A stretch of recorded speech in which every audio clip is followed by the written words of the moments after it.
Ako nga pala si Going Giddy. Tara, at samahan niyo ako at ang aking pamilya sa aming munting adventure. Third anniversary nga pala namin ni Doktora. Nakakaumay naman kung mag-buffet or samgyupsalan kami mag-celebrate. Eh, may kasama pa kaming makulit at cute na mochi girl. So, I checked the internet, saan nga ba magandang puntahan na malapit? Lugar na. Gubat na, oh. And then I found Casa Mellifera, which in Latin means honey berry. Sakto. Kailangan ko maging sweet kay Doktora para payagan ako makapag-adventure. Alright, we've arrived. Casa Mellifera. Tara, pasyalin natin itong lugar na ito.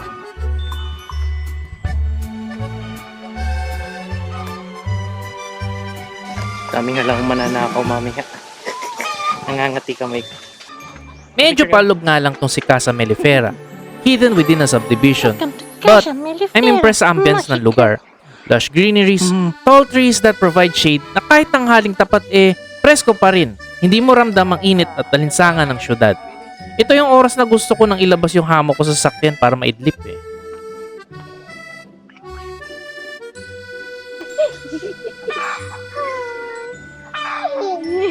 Tama, girl. Ganda rin ang ambience dito sa Kubo. I admire the place. Kahit si Mochi Girl nag-enjoy sa konting excursion. Tapos meron pa silang bee farm and honey for sale.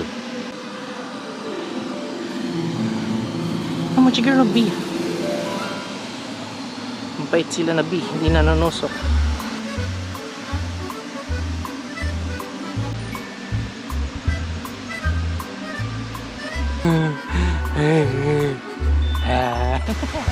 Siyempre, hindi ko papalampasin yung maliit na creek sa likod.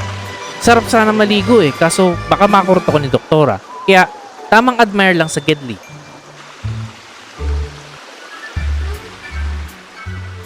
Ang linaw ng tubig ng munting batis na ito. Tapos, nakaka-relax yung tunog ng agos ng tubig. Ang presko sa pakiramdam. Hello, Mochi Girl! Hi! Tito Papa! And now for the main event. Nagagandahan ako sa dining hall nila. Nakakaenggan yung tumambay at magpalipas ng oras. Yung pinaka main decor nila is yung magandang tanawin sa labas. Buti na lang at kakaunti ang tao nung oras na nagpunta kami.